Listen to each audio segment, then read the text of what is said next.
This podcast is funded by Ted Dintersmith, the executive producer of the acclaimed film Most Likely to Succeed, and the author of the best-selling book What School Could Be.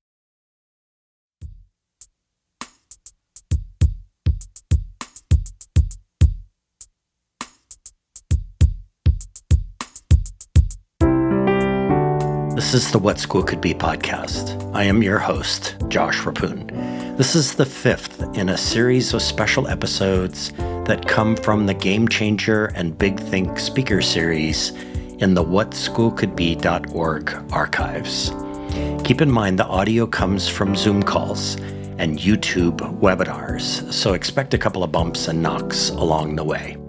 On the other hand, the conversations you will hear are incredible for their depth and insight into what school could be and what could be school. In this episode, Dr. Sandra Chapman joins hosts Kapono Siadi and Susanna Johnson for an inspiring conversation focused on helping educators of infants through adolescence apply an identity-conscious and developmentally appropriate approach to teaching and caring for children. Dr. Chapman will also share interventions with educators that can interrupt bias and contribute instead to identity-safe environments. Dr. Sandra, aka Chapman, is the founder of Chap Equity, an organization rooted in the belief that through teamwork we can, number one, learn more about ourselves and others, number two, discuss and discover the foundational research needed to address the needs in a community, number three, create conversations that support individuals where they are and confront barrier issues, and number four, and create actionable steps towards building stronger educational communities. In addition, Dr. Chap is the Deputy Director of Programs and Curriculum at the Perception Institute, where she identifies opportunities to translate the mind sciences and other essential concepts into interactive training sessions that build the capacity for clients to transform their organizations. Dr. Chap facilitates workshops on racial identity development, racial microaggressions, implicit bias, identity and/or racial anxiety, and stereotype threat in education, healthcare, and with teams in various types of organizations. Embedded within each concept are tools for helping individuals override unconscious phenomena linked to identity and better connect behavior with values. Between 2019 and 2021, Dr. Chap worked as the lead on identity development for the Great First 8 Infant and Toddler Curriculum Development Project, led by Dr. Nell K. Duke at the University of Michigan. Great First 8 is a full-day, project-based curriculum designed to integrate all disciplines, prioritizing science and social studies to an unprecedented degree for the infant through primary grades, and to support educators in enacting culturally relevant pedagogy. Dr. Chap is the co-author of The Black Girl on the Playground, which she published in 2021. And now, here is What School Could Be's conversation with Dr. Sandra Chapman, aka Dr. Chap.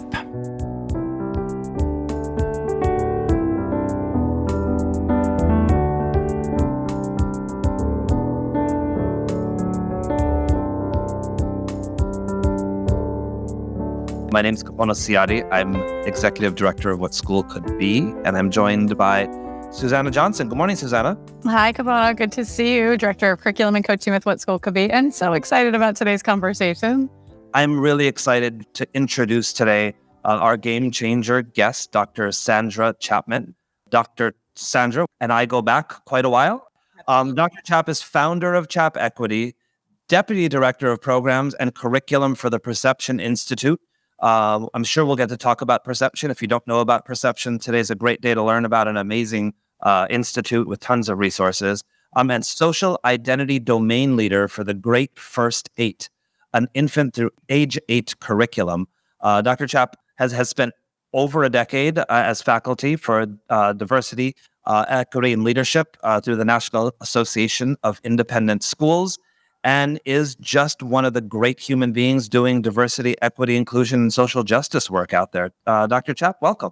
Thank you so much. What an honor and a pleasure to see the two of you and to be with you in so many different time zones, I believe. We're all over the world today. Yeah. We're going to talk about diversity. We're going to talk about equity. We're going to talk about inclusion. I think we'll push into social justice certainly as well, and probably into the idea of belonging. But first, tell us about your story. How did you get into this field to become an expert in this field? Because I know you started as an elementary and early childhood educator. Absolutely. So my heart is with early childhood educators who are out there. Young people are the best human beings in the entire world. They will tell you like it is and are really sincere in how they show up every single day. So there's a lot of learning that can happen. But let me just back up a little bit. I want to share a little bit about my identity story. This is a statement I have rehearsed and written about and talked about in so many of the trainings and workshops I do on identity formation. So I identify as a queer Afro-Latina of Puerto Rican Dominican descent. I am a cisgender female, grew up financially poor and culturally rich. I grew up in El Barrio, which is Spanish Harlem in New York City in Manhattan. I am the single parent of two amazing young adults. Their other mom and I are no longer together, but they are my joy and really, really doing amazing work that has a lot to do with sort of how they've grown up in the world as well. I am approaching my 53rd year or my 54th year of life with physical disabilities, cognitive challenges, and differences.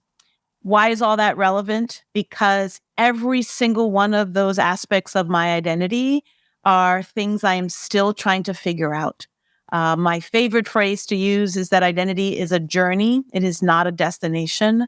It evolves, it changes, it morphs. I learn new things, I read new things, I meet new people, and I have a different entry point into what I think of myself and how I come to understand myself. And one of the biggest parts of that is meaning making. I have made meaning of my story and all these words that I've used. And each of us has an identity story, and it's the meaning that we make of it, the experiences we've had, and how we come to revisit it. That just brings me I have a lot of interest in that. How did I get here? I tell a story of Afia. Afia is now a young adult, probably in her 30s. Maybe she's not quite in her 30s yet, but a young adult who I met when she was 2.9, 2.11 years old in a classroom of 3-year-olds that I was teaching about 35 years ago. And Afia, African-American child, a girl raised by African-American family in an African-American Afrocentric community with clear African-American Black values and history and people. And she entered into my classroom in a predominantly white independent school. And her parents were worried. And they said that to me when I visited their home in August, which I visited all the kids' homes in August. They were worried. They said, we don't want her to lose a sense of who she is. They had some comfort in knowing that I also grew up in Harlem, that I also identify as racially Black and ethnically Latina, that I also had an origin story that was about growing up in poverty, but also having a lot of love and resistance and resilience. And within 3 months of school, Afia talked about wanting yellow hair and blue eyes and white skin. And at that first parent-teacher conference around this time of the year, around November, they came very concerned, and I came prepared to talk as well. What happened? I had a master's degree in early childhood education. I had a passion for talking about all kinds of things with young children. I loved every single one of those students. And I did not know, I was not prepared to experience a young child so young, lots of verbal skills, developmental skills, hitting all of those benchmarks and markers. I did not expect that her identity would be one that she would question in such a way. And so I went on a journey. I went on a journey to find out, what don't I know? What didn't I learn? How can I come to better understand how to even address this situation when these kids are so young? And I was really grateful that in the school that I was teaching in, which was a part of a graduate program as well, where I got my master's degree, there were people coming to the school that talk about a whole host of things. And I would, even though I had already graduated and I was no longer a student, I would sit in the auditorium and listen to some of these guest speakers talk about pedagogy and identity and practice and diversity. And that was in the early 1990s. So I had my first exposure to Beverly Daniel Tatum, I think pre her first book, Why Are the Black Kids Sitting in the Cafeteria? And she had led the audience in an exercise. And I was like, this is it. I got to talk about identity. And I didn't know how. I didn't know what to do with 3-year-olds. I didn't know how to bring that into my conversations with the 3-year-olds. And then by chance, another visitor that I came across was Vivian Paley, who wrote phenomenal books about young children and how they enter into the world. And then I came across the third sort of anchor for me, right? The catalyst for me was the third book by Louise Derman Sparks and the ABC curriculum that was written in the 80s.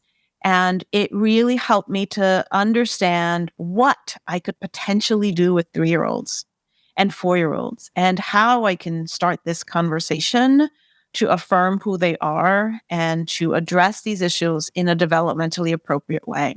And that's what led me into this work almost 35 years ago.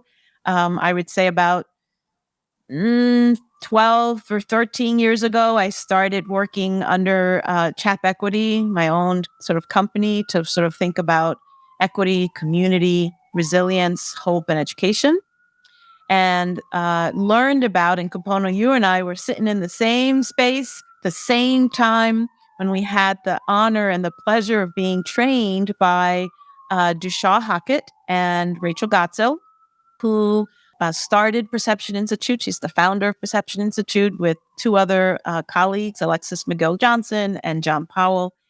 And that information that we received as faculty members of the Institute, the Diversity Leadership Institute, really just fueled my brain around so many things that I didn't know as a teacher, as an administrator, as a parent, and as a lover of all children around the world, literally all children.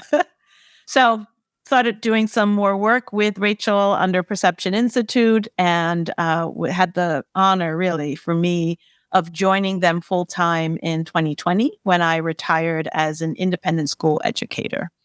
So that's sort of my journey story in a nutshell. It's an amazing journey story that we've certainly overlapped. Susanna and I had some overlaps in diversity work in Hawaii that actually came directly out of the work that you and I were doing in DC and now around the country with National Association of Independent Schools. So it is really amazing how one person's spark can truly catch fire and spread in a really positive way or negative way, but in this case, a really positive way across the world. Yeah. I want to kind of jump into the context and content of diversity, equity, inclusion, and justice, because it is a very politically charged topic. It's a really complicated topic. I'll tell a quick story and then I have a question for you out of that story. So I just did a workshop in Rome on diversity, equity, inclusion, and hiring. And one of the things that I got some feedback on at the end of that workshop was that the entry point into the work is really important. That an entry point that is both a wide doorway and inviting, as well as purposeful and meaningful, not inviting meaning that all people are invited to the work. It's not people of color work. It's not women's work. It's not people with disabilities work. It is everybody's work. And then also purposeful and meaningful, meaning, and we're going to get to the actually real work, right? We're not just going to scratch around the surface. An entry point that is both inviting and meaningful is important.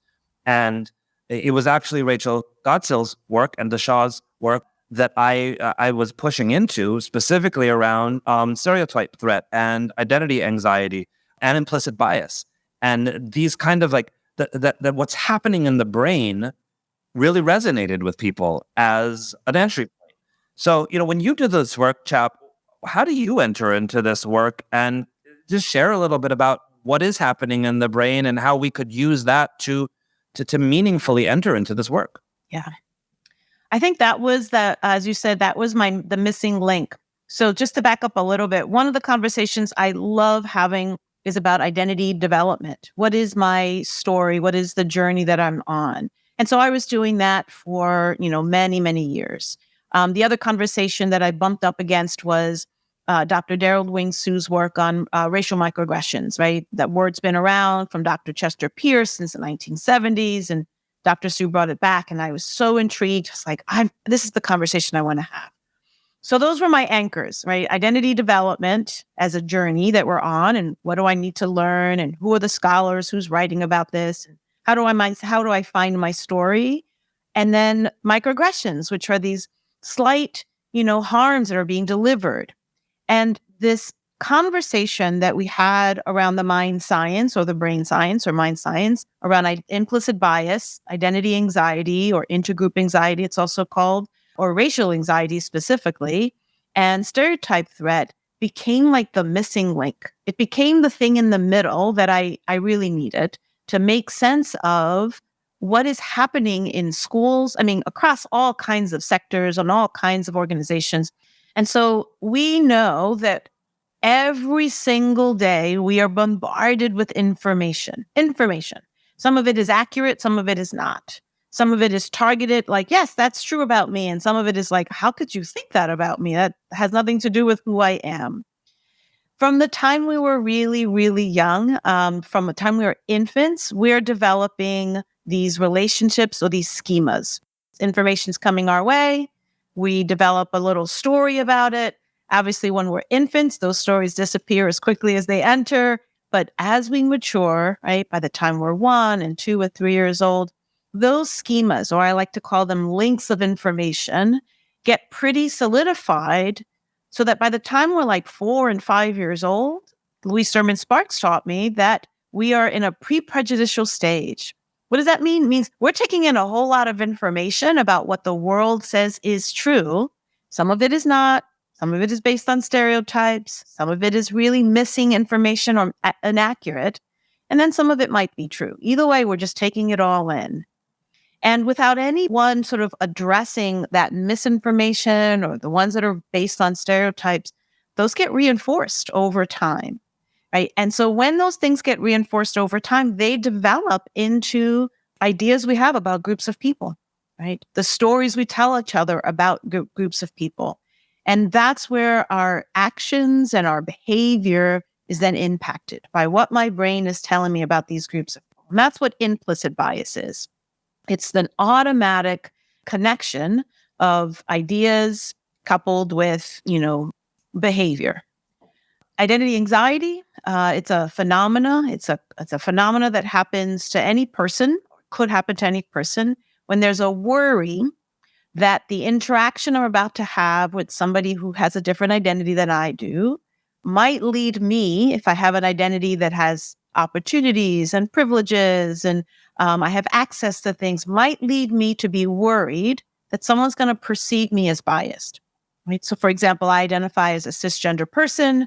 I have various different transgender, gender independent, gender fluid people that I know, some, intimate friendships, and some, just in passing in terms of in workshops. And as a cisgender person, sometimes I worry, am I going to land on that person and they're going to think I'm transphobic? Am I going to do something that's going to make them think that I'm not egalitarian and open and welcoming? And that's the worry that I might have as a member of this dominant group, cisgender people. So while my identity anxiety or intergroup anxiety is focused on how are you going to see me? How are you going to perceive me? Will you see that I'm fair and equal?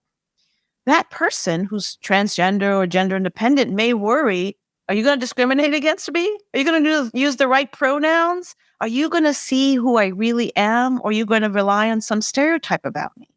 So this phenomena of intergroup anxiety, my anxiety, the anxiety of the person I'm interacting with, can have a real devastating impact on how we show up in authentic relationships, or at least in the goals that we have around authentic relationships. So you think, as an educator, new families coming into the school, new students coming in to your classroom every single year, new colleagues that you might work with, right? So there's ample opportunities where there might be that concern of, will I be perceived as biased, or will I experience bias? And then the last thing that you mentioned, Kapono, was stereotype threat. So while I am living in this body that I have been given and navigating the world, I know pretty clearly what stereotypes there are about my group. And I bet, Susanna, you know what stereotypes are about your group, and Kapono, you know all the stereotypes about your group. And when we are in environments where we worry that somebody might think that we're living out that stereotype or believe that stereotype to be true about who we are, we suddenly start to get pretty hypervigilant of, like, I don't want them to think that's true about me. And that's where we get the threat that someone might see us through the lens of the stereotype. And what that does is that it then has some cognitive interference. My brain is thinking about, don't do the thing that's going to make people think I'm that stereotype. Don't do the thing that's going to make... And if that's what I'm thinking about, I'm not thinking about the answer that I know from the test. I'm not thinking about how to answer the question in the interview. I'm not thinking about how to just greet a new colleague. I'm more worried about this other chatter that's happening in my brain. So these three concepts from the mind science is the entry point that I have come to understand is a really good one to have, because we all experience it. It's not about, you have an identity that has a lot of opportunities, and so you should be doing this work, or I'm tired of doing this work because I have all these other identities. And there's some parts of that that's true. It's, how can we get to some shared work, because we're all navigating different parts of all of this.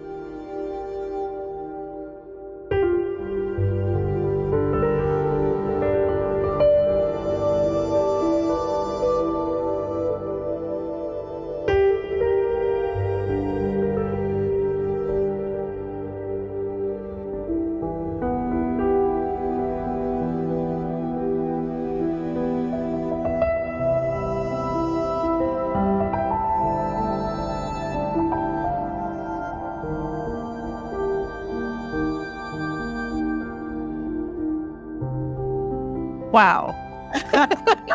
Did I get your brain turning? Yeah, my brain's turning, but it also, I'm going to take a little leap of faith here and be a little bit more vulnerable in the journey, because I think this conversation requires it. So as Kapono mentioned, we came to the work, I came to the work with students through some diversity work here in Honolulu in Hawaii. And it was really born out of the fact that I was the health teacher. And so I was talking about identity in terms of how that all, plays out. And I'm that health teacher who tells it honestly and does a whole lot of, like, this is going to be uncomfortable. We're going to talk about it anyway. And we're all going to talk about it. Just because it's not a part of your reality doesn't mean it's not necessary for you to understand it. It's just truth and knowledge around our health and anatomy and physiology. So I was really open about all those things. And I think also because I was that teacher who came from a place of humility, I was in the business world and not a lifelong educator. And so I was always saying, I'm not sure, let's figure this out together in terms of that. Those two things combined led students into my classroom saying, hey, we need a safe space. We need to talk about this stuff. You seem to be okay with that. Can we just use your room, sit in your room and start to do that? So those students brought me into the work and the conversation in a way that made it comfortable for me, because as somebody who identifies with a lot of privileged places, I do come from a lot of privilege in a lot of different of my affinity groups. I felt like them inviting me into the conversation made it a little bit more okay, a little bit more acceptable. This is my roundabout way of coming back to this question of thinking about you in that classroom then with the student who says, I wish I had the yellow hair after just a short amount of time. And dive, if you can, a little bit more deeply. And it also kind of brings in a question that Jennifer Klein put into a comment here about the strategies to help adults and children move beyond those stereotypes, threats.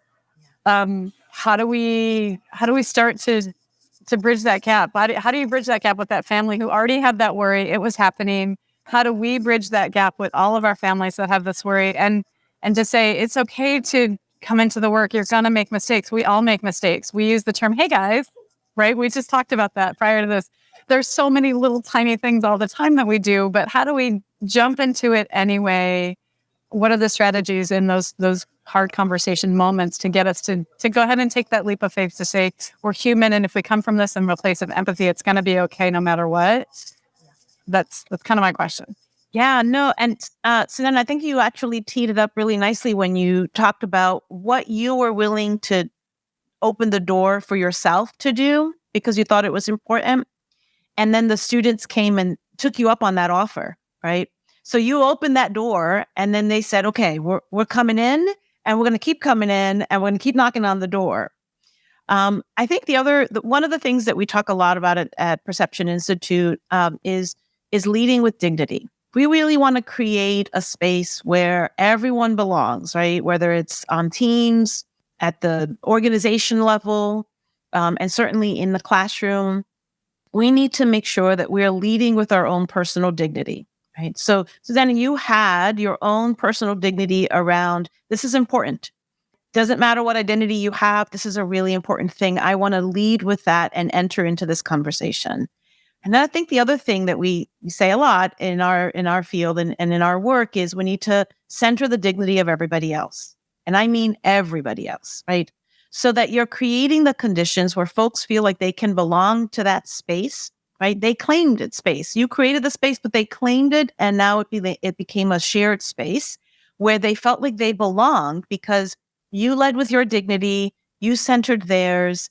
They then centered your dignity by saying, you're the person we're going to come to talk to about these things as they entered in with their own. So dignity plus dignity equals belonging. It's a phrase that our colleague at Perception Strategies, Jason Craig Harris, has introduced to our work as well. But there are also like a whole host of other things that we can do. The first is to breathe, is the breath. And I'm going to, give a shout out to my friend Kapono and to Christelle at MidPac in Hawaii, who have really taught me, yes, the breath of life. That breath, believe it or not, does any number of things. One, it sort of quells a little bit that worry we have about being seen as a stereotype or living out the stereotype. It also gets us to sort of do a better match between, I don't want to see you as a stereotype or rely on the stereotypes that are the chatter behind my brain. I want to see you as an individual with strengths and opportunities. And yes, I might be able to help you in the classroom because there might be a stretch, but I don't see you as a deficit, right? And so the breath actually allows us to lift up our values, lift up our egalitarian values, and then our behavior so we can lead with that dignity. Because of the fast-paced world we're living in, we've got students doing any number of things. Believe me, I've 30 years in New York City independent schools, lots of classroom experience, any number of things happening. And so it can become a whirlwind. And so when we're in that turn, react, respond, we miss things because the brain is trying to get to efficiency in the way that we respond. And so when we breathe, we actually can do a better match of what our goals are. So the breath is one really important thing. The other one is, and again, your story sort of alluded to this as well, is increasing contact with as diverse, human experiences as we can. When we increase our contact with diverse people, we can counter the stereotypes. We have access to other stories in our brain when we increase the number of experiences that we're having.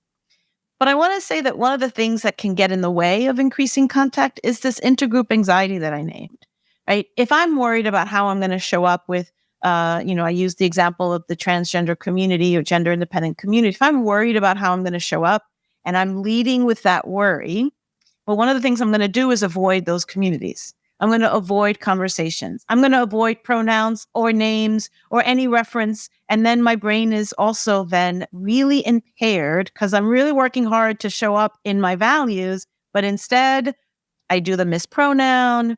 I use a different name, and I make the very mistakes I'm trying really hard not to do. So increasing our contact gives me many opportunities, right? And I agree with you that we will make mistakes. And when we are in loving, committed, authentic relationships across lines of difference, there can be some room for the mistakes. And when those mistakes happen, we also have to reset, right? We have to lead with, oof, I think I just used the wrong pronouns. Really sorry. I'm going to work on that. That's not your job. That's my job. I'm going to work on that. So we were talking about, and get right back to the conversation at hand. So we practice reset, which is another sort of acronym we can share later. There are a couple of other strategies that I'd love to talk about, but maybe there's another question out there first. Josh in Hawaii asked a question that I think connects to this, and it's probably I don't know. I might have thoughts on it too, but I'd like to hear your thoughts first. Josh says, given that the U.S. population is becoming less transient and moving less, for example, boomers are getting old and staying put, he says, is this a reason for hope for more belonging and a sense of place? I'll tell you some of my thoughts on it. I think yes, and I also think that there was something you were saying about that intergroup contact that maybe is something we also need to keep in mind about people staying in place more like people did in the early 1900s where there wasn't a lot of movement either. What are your thoughts on that, Chap? So one of the things I'm fascinated by in the research is when researchers are trying to figure out some solutions to problems like intergroup contact or increasing the contact, they think a little bit about, well, what's possible? And I think the question that was just asked is like, hey, if folks are staying close to home and in their communities and not moving around a lot, how are they supposed to increase contact? And the beautiful answer is there's direct ways, right? My relationship with the two of you, my relationships when I travel, my relationships with the diverse human beings that I know. There's also indirect. It's what movies am I exposing myself to? What literature am I reading? Who's writing the literature that I'm exposing myself to? What podcast can I listen to? Like this one. What podcast can I listen to that might expose me to a different point of view, a different perspective? So those indirect ways of increasing our awareness are as valuable when you don't have the actual people in your own community. I once had a participant say to me, I don't think I can ever change this, right? I live in this community. I'm raising my children. I grew up here. I work in this community. I don't do a whole lot of traveling. I don't have the resources for traveling. So this is it. I'm in a predominantly white community and that's it. And so then we started to dig into like, well, what are you reading? Who are you listening to? How do you get inspired by the movies or, the things that are out there in the world that don't replicate your lived experience? And he named a whole host of things. And he realized, oh, I could do that. It's like, that's right. Dig in there, because that's also where you're going to get some really interesting experiences. Now, the direct, can't beat that. There's always some richness in that as well. But in the absence of that, right, there are lots of other things. It's like what we do in the classroom, the whole windows, mirrors, and sliding glass doors. We try to create curriculum where kids have access to mirrors. My story, that's my story, that's my story. And also a window. Oh, that's not my story. And then how can we create that sliding glass door so kids can go back and forth between the two? That cross-pollination of perspectives, I think that is really, it's good. It's hard. What you talked about before in terms of the racial and stereotype anxiety that comes along with it does make it like I kind of steel myself up to get ready to jump into what may be an uncomfortable situation. If Mel just dropped in about the technology, maybe gets us a little bit closer to some of these connections and makes it a little bit less of a fear because we're still, we have some mild protection that comes around this. But I want to shift, if we can, and poke a little bit into this. The small actionable steps are starting to come a little bit clear, but where does the policy work come in? And I think there's some space for some systemic options, some work that can be done, especially when you're in a school environment or an educational environment of like, we're just going to do this. And it's just going to be part of who we are and what we do. How do those conversations get started in the face of such challenge with all of this, the crossover and the trying to increase our own perspectives? So different organizations, when they're looking at how to create change, think about the various different levels. And at Perception Institute, we use the gears, right? So you've got the individual gear. I am a human being and I have been informed by so many different things, and I have a mindset and an ideology about people and even myself, right? So I'm a person and I work in an organization, or I work on a team, or work in a classroom, things like that. There's also the interpersonal gear. Right? So I'm going to show up in this conversation with the two of you, and I'm going to show up in a way that hopefully will match my thoughts and my values around how I want to create belonging for everyone, and how I want to lead with my values around inclusion and belonging.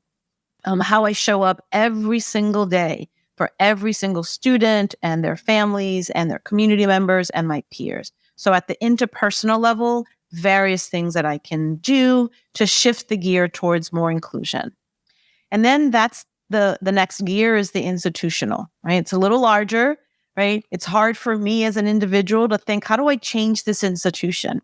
How do I change those policies? How do I change the practices in our school community, right?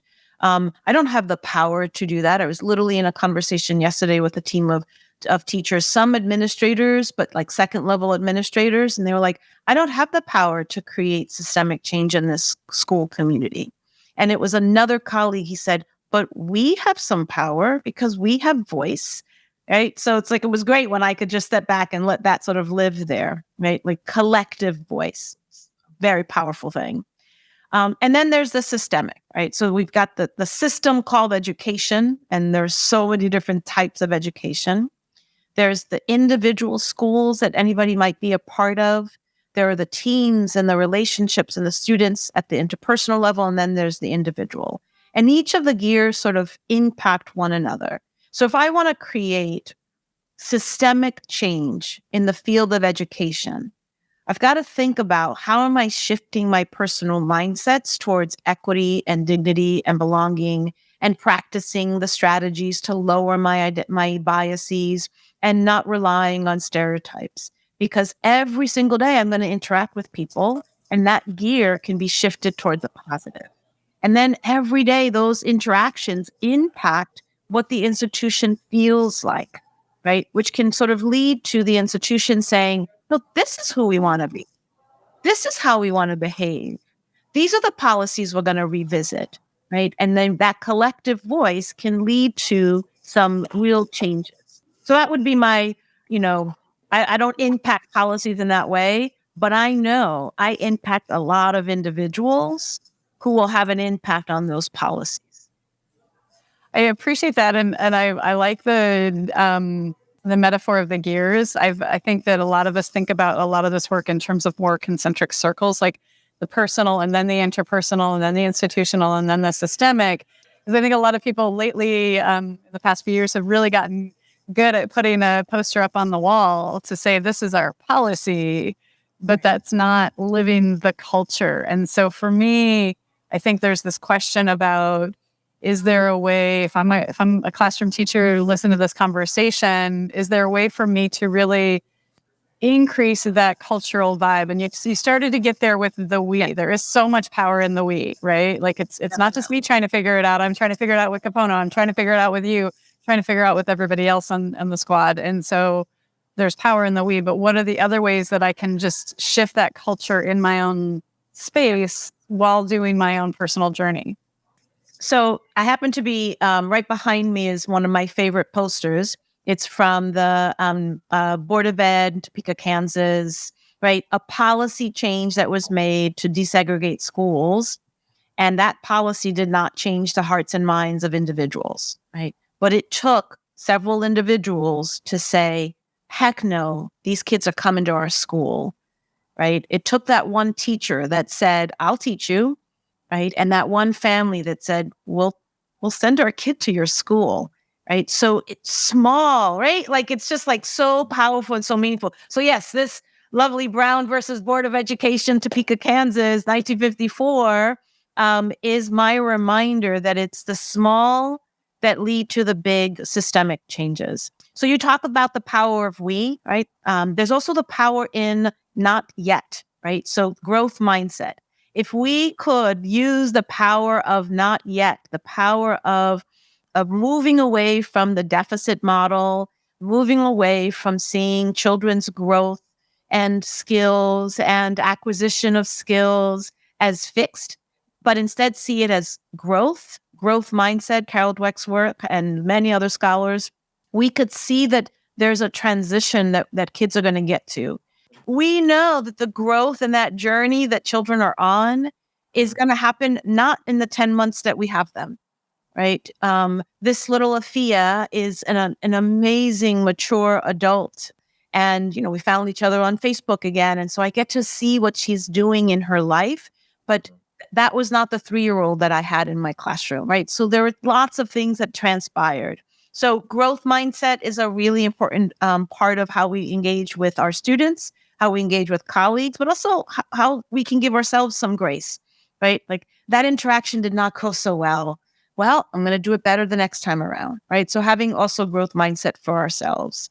One of the reasons why I started with increasing contact with diverse people is because we can do 2 really important things. One is the stereotype replacement.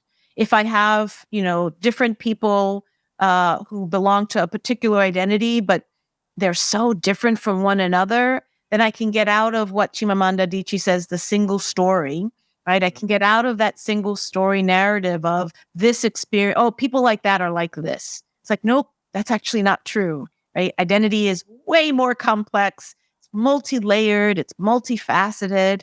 And so we want to lead with the complexity. Don't box anybody into an identity or to a story about that identity. Let's let people go onto their own paths and find their identity story and get to an achieved identity. So replacing the stereotypes can happen when we actually have lots of people that we're getting in relationships with. And then I have one of my favorite strategies. It's called scripts, behavioral scripts or social scripts. Scripts are really helpful when we're not sure what the rules of engagement are, right? So they're helpful around intergroup anxiety. They're helpful around implicit bias even. It's the thing that you practice saying before, for example, a high stakes moment, right? So you're meeting those new families for parent teacher conferences or family conferences. This time of year, November is usually when these moments are happening. And you've got to tell a family both the highs and the lows, right? The challenges of how the child is experiencing the schools or the stretches. I like to use the word stretches, as well as the successes. But you're a little worried about what they might say about you or how they might perceive what you're trying to say, or you're just worried about how you're going to deliver the information. Well, if you lead with this kind of a script, I tell teachers this one all the time. Thanks for coming in for your conference. I'm looking forward to talking to you about your child's entry into school, what their stretches are, what we're working on together, ways that we can support each other to help this kid get to all the places that they're wanting to get to, because they're going to get there, right? And so part of the way I'm going to talk through this conference is talk about this, this, and this. And then please ask any questions that you'd like to ask along the way, and we'll certainly make sure to leave room at the end for anything that's popping up. So that's a social script. I've just written an intro that I will use for every family, not just the ones I'm most worried about, not just for the triggers, but for every family.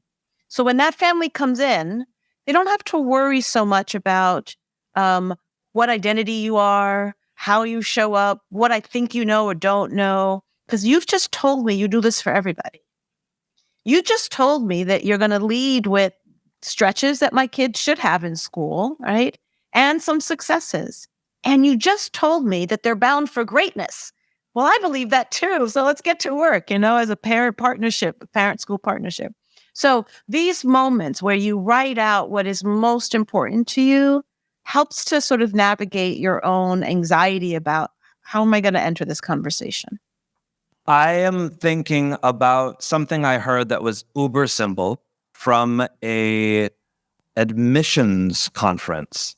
And it's overly simplified, but basically this admissions conference had shared with admissions directors that there's this formula. I know your kid. I like your kid. I have a plan for your kid. It's overly simplified, right? But from a parent's point of view, that you know that a kid is known, right? I know your kid. So when we engage in a conversation with parents, that there's specifics about the child, right? So I'm thinking about that triad of prompts now with the lens that you've just shared, and identity-wise, I know your kid. Personally, I know your kid. Then I like your kid. I think that's someone that's a little oversimplified. I actually think I want the best for your kid might be a more technical way that we could say that, a more educationally professional way to say that. But that feeling, right? Parents want that feeling of I like your kid. And then I have a plan for your kid. And here's how we're going to move forward. And it just was kind of reminding me a little bit about that script that you were saying, that if we have those scripts at our disposal, this really difficult work is doable. Yeah. And I think let me go back to the conference that I was leading in Rome. The second part of that feedback of, this work, this identity work, this implicit bias work, the identity anxiety work, the stereotype threat work is a good place to start because I can see myself in that work. The second thing that was said is, I don't know how to talk about this. That session was filled with only white males and one white female, and who were in charge of hiring for the schools that they worked at or for hiring agencies. And they wanted to make a difference in this field. And the second biggest thing they said is, I want to do this. I'm here. I showed up, but I don't know how. I don't know the words. And if I say the wrong words, then... Right. Yeah, then I'm leading with a microaggression, or I've just triggered this moment for this person. One of the studies that we use at Perception Institute, I believe it's 2010. So while it's old, it's still pretty relevant. And we consider research old when it's 10 years old, but it's very, very relevant. And it's really around what are the goals that people have in those first interactions, meeting people for the very first time. So literally you are, a person of color and you've just been hired in a predominantly white school. You're at the admissions office, or whatever, you're in an interview process. So these high stakes and new entry moments. Well, one of the things that the researchers found is that if we could understand that sometimes people have different goals in those first interactions. Now, there's no monolith of any identity, but researchers have to be limited in some ways. They have to have a target audience, and they have to have their all their studies and their clarity about who they're studying and why. So, while I just named that identity is complex, don't put anybody in a box, I'm going to share a study where people were put in a box, but just for the purpose of getting to the information. What they found is that, generally speaking, one of the goals that white people have in their interactions for the first time is to be liked, right? It's a goal of I want people to know that I'm open and accepting and egalitarian, and that I want people to like me. And so then they also ask the follow-up question to see what kinds of behavior do you engage in if your goal is to be liked? Well, the behavior they engaged in was friendly, warm, smiles, to elicit I'm likable. For the Black and brown people in the community, Black and Latinx members of this research study, there was not, and this was in a predominantly white school, so I think that's relevant, there was not the presumption of confidence or competence. And so one of the things that they led with as a goal was to be respected. Do you respect me? Am I respectable? Will you lead with that in our interaction? And so when, again, looking at, what are the behaviors to demonstrate that you are wanting to be respected, they were more serious, right? A little more reserved, a little more serious to match with that goal. So with those two identities right there, you've got, a super friendly white person with a very reserved, serious person of color, and they're going to be reading each other's body language and really being off. Why are they being so friendly at this interview? Don't they respect me? Or why aren't they smiling at this interview? Don't they know that we're a friendly group of people? And so that's sort of an example, again, one example of what can happen when we're caught in that moment where we don't know what to say. So having a set of protocols, leading with a little script of what the goals are for the interview, even letting the candidate know, regardless, again, this is what's really important about any of these interventions or strategies is you don't use them just for particular identity groups. You use them for everyone. Because if it matters for the person, it will have an impact. If it doesn't matter, it won't take anything away from them. So leading with a script of, during this interview, we're going to ask you a couple of questions. We really want to get to know you. And we would love to hear, some questions that you might have for us. And that's basically what we're going to do during this interview. And so let us know along the way, what questions you might have. But we're going to get started with our questions, right? All that does is it just says, here's the prototype. Question, getting to know you, and you get to ask us questions, which is similar to the admissions sort of 3 phases. So in the midst of the interview, you still might not know what to do, but you've just set up the scenario where you're going to lead with these 3 main goals. You're going to have some set questions that you're going to ask of everybody. So you're not kind of going off the cuff, and you're going to open it up to make sure that you've left room for the candidate to ask questions as well.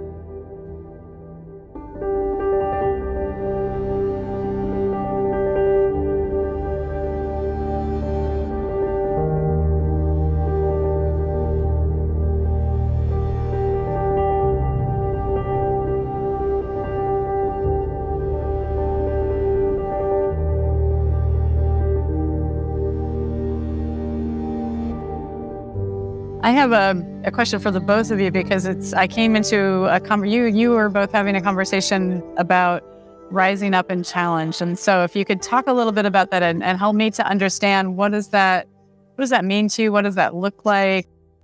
Rising through challenge. I think the phrasing of that is something I'm having a hard time with, because I want to see rising through success, rising through triumph, rising, period, end of sentence, right?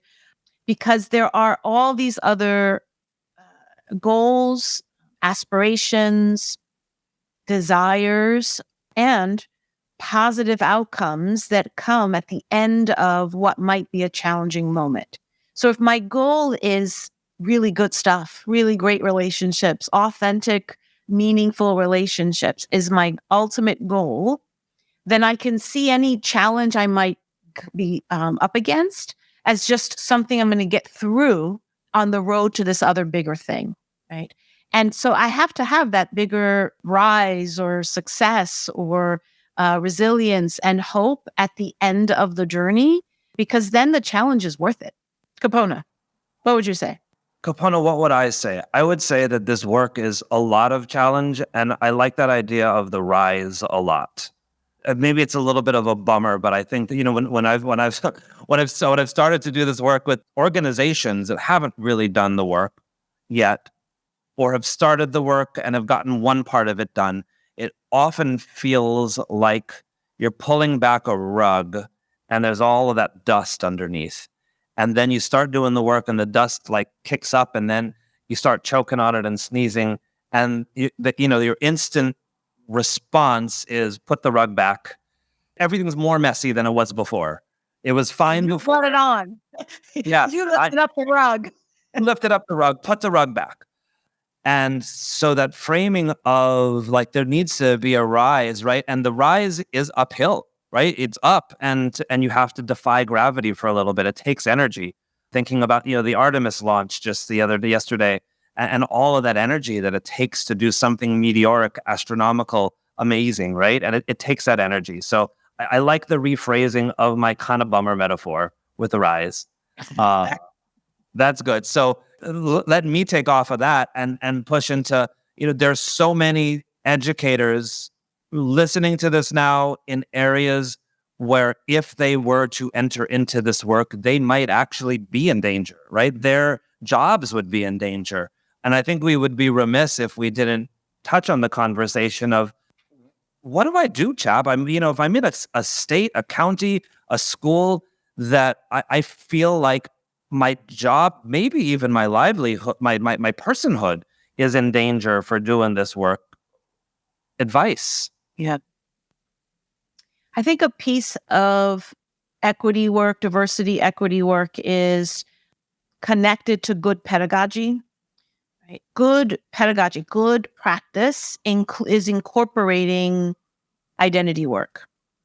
But much like with any other form of teaching, whether it's teaching the math class or teaching students how to read, like you probably have gone through a series of trainings yourself to be able to tee that up, right? To feel grounded and clear about what you're doing, why you're doing it, and how you're doing it.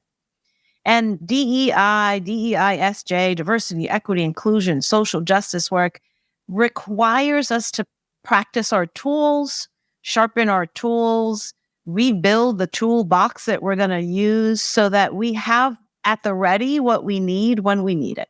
So I would be remiss to say, if I didn't say that equity work should not be off the cuff. It should be well thought out with a framework that is grounding, with strategies and ideas. And then I think that gets to what you're saying too, which is one of the last things, which is support. And when you don't have that support, or you're not sure if you have that support, it makes it really hard to engage in this work. Much like it's really hard to, do that extracurricular math project that is not in the textbook if you're not going to get support to do that math project, But yet there are lots of teachers who are still doing the math project, who are still finding ways to let me bring it in this way, and let me find a way to, get to the textbook material, but give it a little bit of a different entry point. So I think one of the things that I would suggest is still breathe, increase your contact, but also lead with that dignity of, I have dignity for myself and how I think about this work and what I think is important and why I'm engaging with children to begin with. Lead with the dignity that every child in your class has an identity story, an identity journey that's yet to be discovered, or they might have a lot of things that they're already bringing in, that they belong to a, ancestral group, a historical group, an identity group, a family group that is rich with opportunities for dialogue. And choose a children's book. Even if you teach middle school and high school, choose a children's book to bring in this idea that hey, I want to read this book to you about this kid and see where we go with this. Where are you seeing connections between this kid's journey and your journey? What would you do differently? You being you, how would you solve the problem in this chapter book or, point in history? How would you solve this problem differently? Inquiry, right? Questions and various different entry points. You might not be able to teach, some of the lessons from my favorite go-to place, Learning for Justice, the anti-bias framework, and all the materials on there, or many of the other, social justice-oriented websites or books that are, textbooks that are created for diversity work and affirmation work. You might not be able to do that, right? But you might have one entry point that still connects your values to every person in my classroom deserves to be heard and seen and validated for their lived experience. How can I just bring those lived experiences into the classroom? That would be my attempt. That's amazing. It's a good attempt. This is tough work. The hour flew by. My brain is spinning. I get to engage in this work often, and even with that, my brain is spinning around this. So on that, I'll first start by thanking Susanna Johnson, my co-host. Thanks, Susanna, for being here. And a humongous thank you to Dr. Sandra Chapman. Same here, Susanna and Capono. Much love. It's, life-changing to have these conversations, but especially to learn from you. Thank you. Take care, everyone.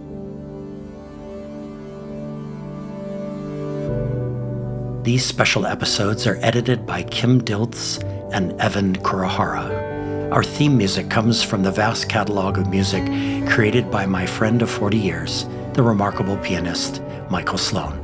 Producer of 12 albums with over 100 songs, Michael Sloan is featured in Apple Music, Spotify, and all major music platforms.